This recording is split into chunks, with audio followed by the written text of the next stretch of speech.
You can see here on the purchase order status screen that the system's listing for me 2 automatically created purchase orders. If I just go into one of these, for example, the one here for General Seal. You remember in the costings we included for this stainless steel bar? Yeah. Now the system's automatically created this purchase order for me, but I've got the opportunity if I would like to, change the supplier or even cancel this purchase order if for example we've got some material in stock. Okay. But for now I'm just going to continue to fill the wizard, very quick to do. When do we want the material delivery? Again, the system will measure suppliers on delivery performance and generate all kinds of reports. Yeah. And very simple, I go to the action, got the option to print or email. Generally use the email feature. You can see that the system's created a nice purchase order in the PDF format there, and I simply type the email and send out to the supplier. Okay. So that purchase order has now gone off to the supplier. Now what I just want to quickly show is give you a scenario that for whatever reason this supplier's given me a telephone call and they're telling me they're going to charge me an extra £100 for carriage. So very simply I can edit the purchase order by just adding a line to it, and I'm going to add onto the purchase order carriage, and the carriage is £100, and you see again there we regenerate the purchase order and send that off to the supplier. Yeah. Okay. Now when goods are delivered to the factory, you'll see at the moment that this purchase order is status in process. When goods are delivered to the factory, they can actually be booked in by the shop floor using the shop floor data collection, or here on the main system we can actually mark them received or book part quantities into the system. So I've just marked that received. As soon as that's received, if we just navigate back to the sales order, can you see the figure that's appeared there below the estimated? Yeah. Now that's an actual live figure of bought in goods, the work in progress figure of goods coming into the factory. If we just go back to the purchase order, the guys managing the job can easily see that that material's been received, but they still need to place the order for heart engineering, which is still status created. Yeah. So I'm just going to go in there and very quickly I'm just going to send this one off to the supplier, and I'm going to mark it as received. Again, back to the sales order. Can you now see we've got the figure there in red? Right. The reason that's gone red is because you can see there our estimator was going to spend £150. We've actually spent £250. So on a live basis, as goods are coming in, you will see any potential overspends. If you need to drill down into that, very simple, go down there at the purchase order button, you can see exactly what's happened and why we've potentially bought more material. So also bear in mind there that any additional purchasing you do, one thing the system will do, even if it's not an automatically created purchase order, you would add a new purchase order and the system will actually say to you, why are you buying this material? In the very first instance, using the wizard format, we would tell the system that we're buying this material in relation to sales order 406, which is how it would capture. Okay. Does that make sense? Yeah. Fantastic.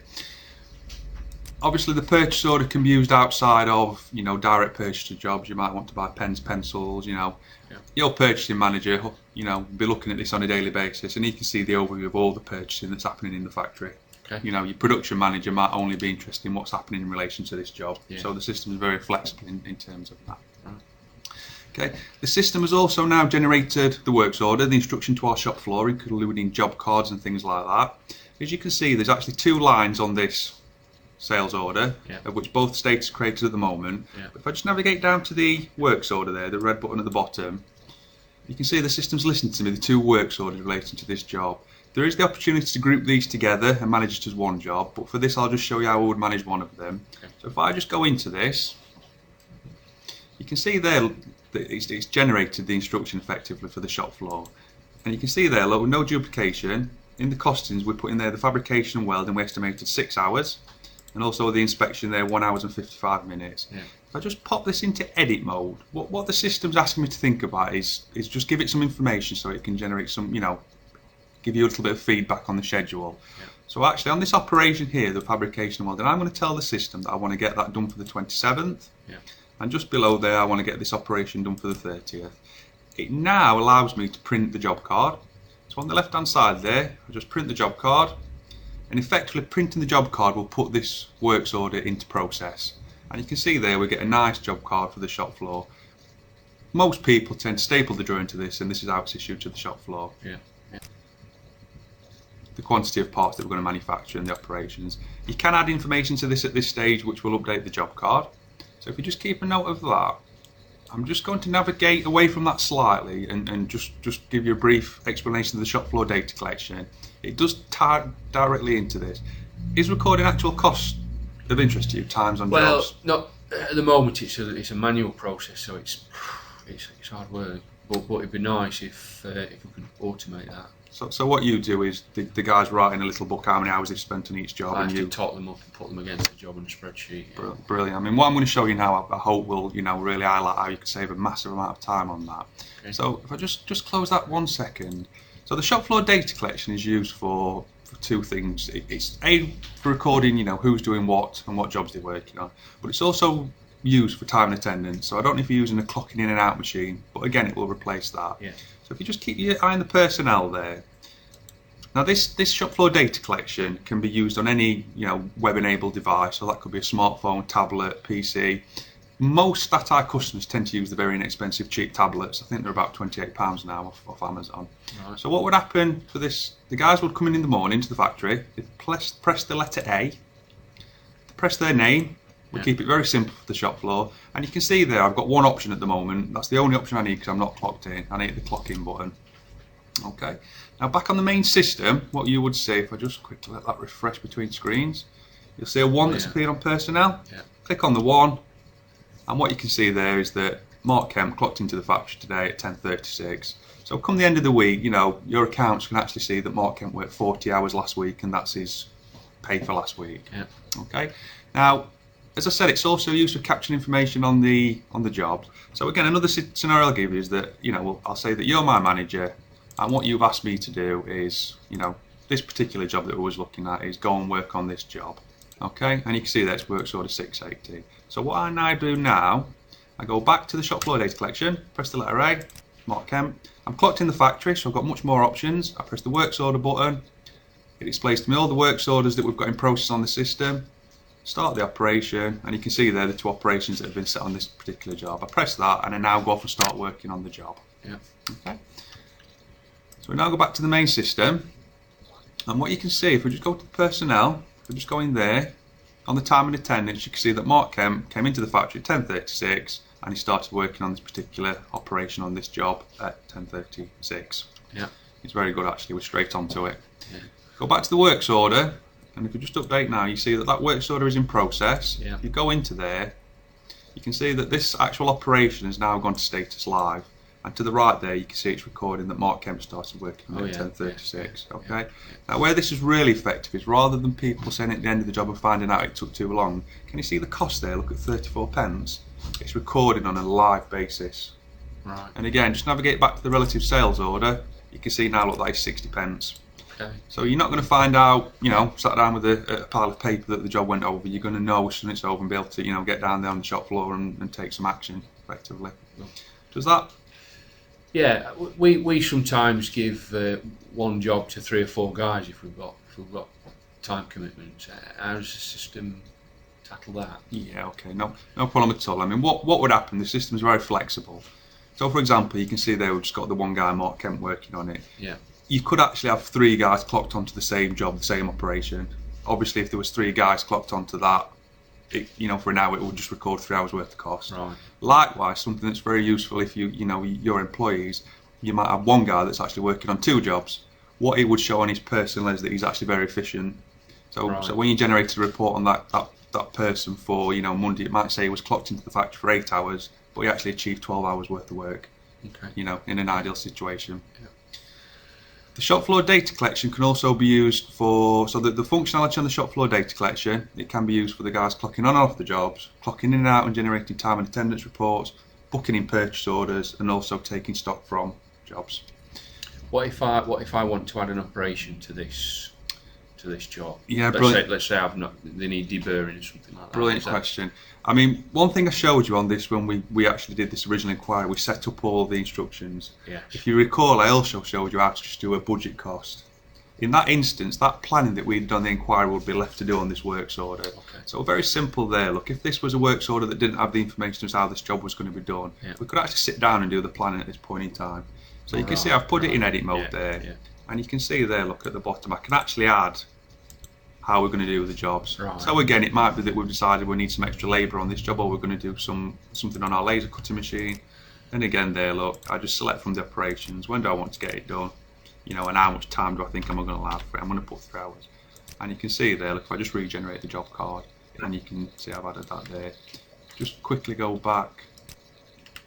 Again, if I put it in edit mode, you can see that I can add any notes to this, so must be clean. And again, even from the transitioning from shift to shift, the system is also recording who worked on the job and when, and you can see the notes. I noticed that to put that operation at the end of it, I won't want it there, I want it in the middle.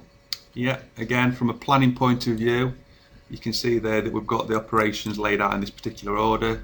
Once in edit mode, you've got the options, so it might be that this operation that we've scheduled last, we actually want to move to the top, up one, or to the top of the list. Oh, right. And you can see as quick as that, I've just re-manoeuvred them. Something the system's also doing, which I'll not go too deep into, but just covering, we've briefly mentioned the schedule. You remember I put in there a request I wanted to get this laser cutting done for the 27th. Yeah. You see there in red, look, the system's actually telling me that it's not possible to get that done till the 2nd of the 12th. Okay. Again, the schedule's mentioned there for the laser cutter, and view the quick link, the little magnifying glass. If I just press on there, what the system's actually showing me there is all the jobs we've got on our laser, and you can see that the job that we've just added to it 3 hours there won't be done because it's actually stacking it behind this previous job. Right. Now from a scheduling point of view, again, I can actually stick that to the top of the list, and it's still telling me it won't be done for that day based on how many hours will be taken. Okay. What's the table at the right there? Let me just quickly show you one that's set up a little bit better. If we look at the fabrication and weld department, you can see this is a better schedule. You can see here, look, we've got, based on the estimated times, we've got one job stacked behind the other. Now the system is taking this point in time, it's looking at the estimated time, taking out any time already spent on the jobs, which you see there, and stacking them one behind the other. The top right is the availability. So for example, you know, we might not work Saturdays, so on a Saturday we wouldn't have any availability. So the 24-hour period in a Saturday would be eliminated from the estimated times and when a job will be completed. So if I'm putting overtime on, if you was putting overtime in this particular schedule, it might be that, you know, on Thursday we're actually going to work a 24-hour shift. So what I would put there is 8 while 8 done. And again, it's now allocated that extra hours, and it will have shuffled the finish time of all these jobs down the right hand side. Right. Yeah. Okay. Again, this is looking at one particular machine. Later on the scheduling StatEye screen, I can show you that actually we can combine all work centres onto one screen. Yeah. Just to quickly, might be worth showing you that you can see there were 86 scheduled operations, which is a further breakdown of the works orders. Yeah. Click on the 86, and effectively that there is showing the complete load in our factory.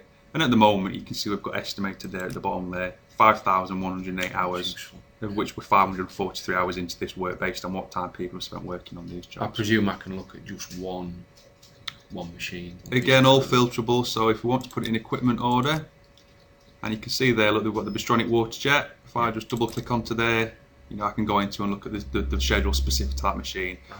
What the StatEye screen is doing is actually bringing all them individual work centres and looking at, you know, the overall picture of your factory on that screen. What are the blue numbers showing there? The blue numbers are, I mean, this is a demonstration system, so what we've done is forgot to clock off, but actually what they're representing, for example, if we take that operation there, it was estimated to take 6 minutes. So far we've spent 167 minutes. Anything that goes blue is any job that's actually running over. So we've spent more time than we estimated. So again, you can actually come on this screen and see, well, these 3 jobs should have been finished by now. You know what's happening. Shop floor and find it out. Absolutely, yeah. Okay. Have I showed you enough there on the works order to just give you an idea of how that will be controlled and? Yes. Yeah, and I will. It's simple to use, isn't it? Yeah, and again, you know, the adding up of hours you do, you don't need to do that. You've got the instant report there, look, of this particular part, and again, you can see now, look, that is now £5.32. It's recording on a live basis. You know, that's what we was hoping to get that job done for, and that's what it's cost at this point in time. Excellent. So the system on a live basis is also generating to this second in time a very accurate work in progress figure. The difficult part of that is getting people to clock on and off the jobs. It is. I mean, it's very company specific, and how people do that really is a very internal. I think a big stick's usually the ultimately. Yeah. So I'm going to bring this job to an end. And again, this could all be controlled from the shop floor, marking it complete. But for this example, I'm just going to show you that. Sorry, something I didn't mention is all these entries, you might get mistakes from the shop floor, but you'll see on the main system here, look, I'm actually going to clock mark Kemp off that job. You can actually add entries in the office if you choose not to use the shop floor data collection. Okay. Okay? Yeah. Similar to what you're doing now, actually, if you wanted them to come back with the job card, the hours written on, you could add the entries. I'd probably start doing that, actually. Yeah. It's more start by doing that. And actually what I'm going to do there, look, I'm going to mark all operations complete. Once all operations go complete, the system actually defaults this works order to complete. I'm going to say that all 20 items are complete. Yeah. Obviously, we could just complete 5, deliver 5, part delivery is done. Yeah. I'm just going to close some of these and go back to the sales order. I'm actually going to use a fast complete function there, say it's all complete. So effectively now, I've been on the shop floor, the job's done, we've got all the data here, and you can see actually this was a great job for us because we estimated that much profit, we actually made this much profit, which, yeah, good customer. Also, good feedback is if, you know, customer comes and says, I need you to have a look at your quote, can you save us some costings? Well, actually on this particular job, we can do that next time. And it's clear, isn't it? I can see that the labour element of that was so where we pulled it back. I mean, what might have happened here is that you can see the labour, we saved a lot of money, but we spent a little bit more. It might be that we chose to subcontract it via a purchase order. So i.e. we spent more money on the purchasing, but it cost us nothing in the factory. But the overall profit is up. Yeah. Absolutely. Yeah. You see that in every job, and again on the sales order status screen, you could actually filter every job by a particular customer. If I just quickly show you that, if we look at all the jobs complete. So if we look at all the jobs that we've ever done that are status complete, you see, taking that profit from each job, you can see in the column there that we've got an instant work in progress figure for all the jobs that are live. Yeah.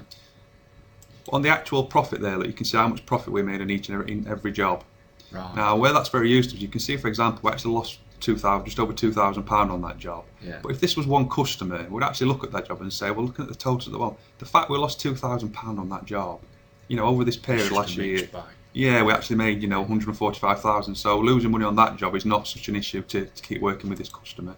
What's the performance? What's the performance? Delivery performance, again, when we acknowledge the order, the performance, that is over and above the estimated profit. So, for example, we actually made £547 more than we estimated on that job. Right. That job there, we did make £27,000 profit, but it was £94 less than we estimated. I could live with that. And again, as soon as you see that, you can go in there and you can drill down into exactly why that happened using this information here in the quick links at the bottom. Right. Okay. Yeah. We've also got delivery achieved. Again, a -2 means we was 2 days early. A plus figure, 19, means we were 19 days late on that job. Oh, right. So masses of information just by using the system, and as I've pointed out before, across the status screens there's all kinds of reports that you can see like that. Right. So what I'm going to do now is just show you that no duplication now, and effectively I'm going to go to the delivery note quick link at the bottom. Yeah. And what I'm saying to the system is show me all delivery notes relative to this job. There's none at the moment, but what the system does know is that the parts have been completed on the works order. So if I hit the new entry button and drop this menu, this is showing me all the jobs that's got part completed, and you can see there the sales order working on 406 is listed. Continue, and all I confirm on the delivery note is the shipping method, it's gone by TNT. I've got the option to generate a certificate of conformity if I wish. Yeah. I'm actually going to hit the action button, print. We spoke very briefly about the credit earlier. Remember, I think you asked a question about it stopping you working. It won't stop you working, but actually what it does at a lot of points in the system, it's just telling me there, look, giving me a note that this job is taking this customer £8,000 over the credit So limit. no excuses. No, it's an opportunity to talk to your accounts, you know, etc. So I'll click continue. So the system has the function to do part deliveries, part invoice and things. And you can see there, look, we've generated a very nice looking delivery note to our customer. Yeah. Now that delivery note is in process. When it's been delivered to the customer, the trigger really to make the system know that it's ready to invoice is actually marking this as, you know, it's been received by the customer. And very simple, I go action, POD, are you sure you want to mark it? And what I'm saying to the system there, yes, I've got a proof of delivery. Again, you've got the attach feature there. You can actually be attaching signed proofs of deliveries. Again, very useful when somebody, you know, the usual scenario, the accounts don't want to pay, can you give me a copy of this? We use a lot of courier companies. It's actually even better because, you know, one thing that people don't like doing is scanning documents. If you're using carriers and things, you can actually, you know, just print it in a PDF format, save it from the website and attach it. Oh, from their port. Absolutely, yeah, it saves a lot of time. A lot of people, what they also do is actually just photo using a smartphone, photograph the signed delivery notes, right. email them to themselves and attach them there. So that is now complete once it's been marked as proof of delivery. And again, if we go back to the sales order, you see the invoice at the bottom there? Yeah. I'm saying to the system, show me all invoices relative to the job. There could be multiples. At the moment, there's none. But again, the system knows anything that's been delivered on an invoice sits in this list to invoice. So if I just drop down that menu, You can see there, look, it's saying these 3 jobs are ready to invoice. So I hit the invoice 406, and again the benefit there is you will never miss an invoice if you've delivered something that can happen in companies. All I confirm on the invoice via the wizard. And again, action, print or email. In most circumstances you will email, but just to show you the document. A very nice looking professional document, the invoice to the customer, again with no duplication or typing, and when it's due for payment. Okay, yeah. Okay. Cool. How do we get that translated into Sage or whatever we use? So really, I mean, all the information that you do would be on StatEye. So the translation to your accounts package, are you familiar with PI matching on your purchase orders? No. Okay, so PI matching effectively, if I was to give you an example, when we want to transfer a purchase invoice to our accounts package, if I go to the purchase order button, what I would effectively be looking at to PI match is everything that's status received. So you can see on this system, these are all the purchase orders that's been status received. Okay, but what we need to do is when the invoice lands from our supplier, we need to know that the invoice matches what we actually ordered. Yeah, which again, that Jill comes to see me a lot with invoices, not sure if it's right the value. Yeah. So what Jill would do is she would get the invoice. If she is happy that the invoice matches this purchase order, she can actually go action and she can PI match it. Right. If she's not happy, she needs to chuck it back on your desk and query. We use the word PI match, and you can see there that the system generates a PI match number. Yeah. Now, from the StatEye screens, if you remember the export I showed you earlier, you could export groups of purchase orders or invoices. And using the relative template, I mean, one that's great for it is, I don't know if you're familiar with Xero or Sage, they all have templates. Yeah. You export the data from the status screens on StatEye, and you can put them straight into your accounts package. Right. They won't go in with all the line detail, but you don't actually need that. You just need the summary into your accounts package.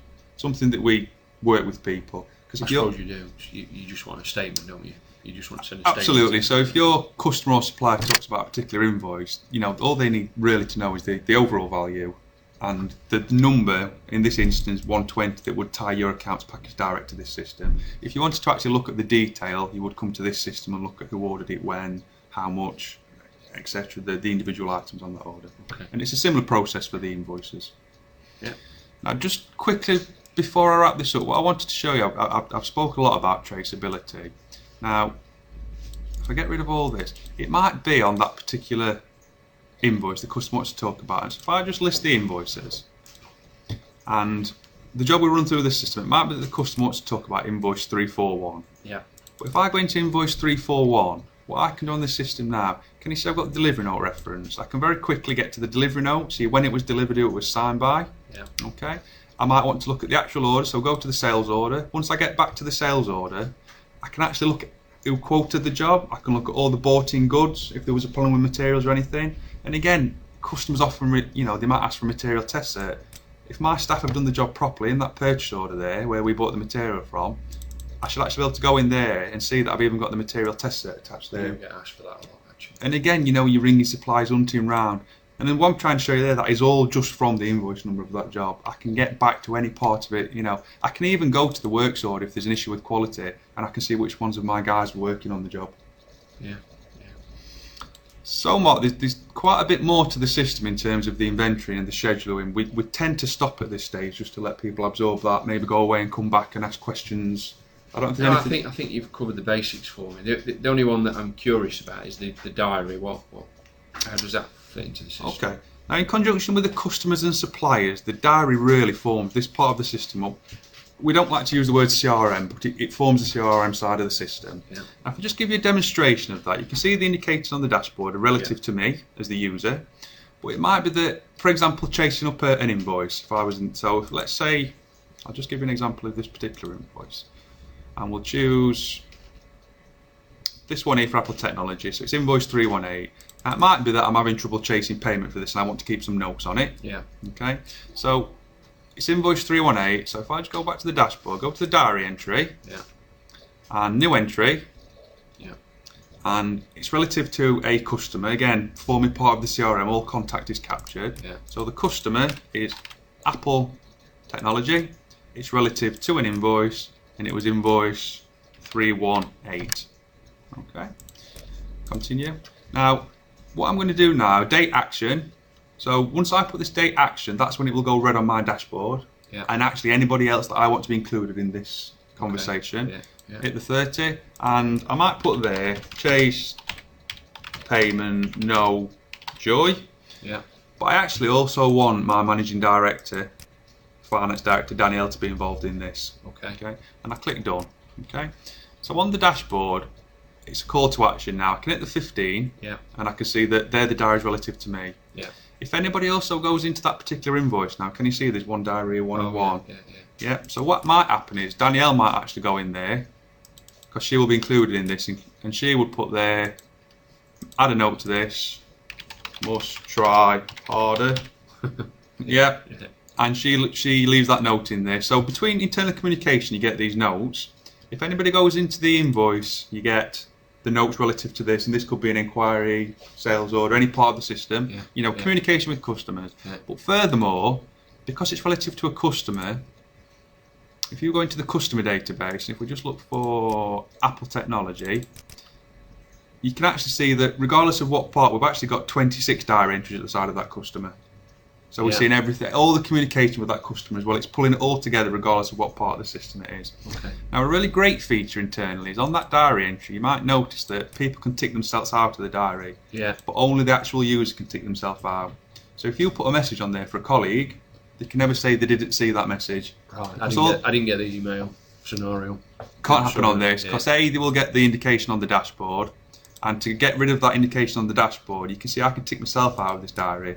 I physically cannot tick Danielle out of this. Right. Only she can do it logged into the system as a, she might choose to say that no longer dealing. You can see it's an ongoing diary entry. Yeah.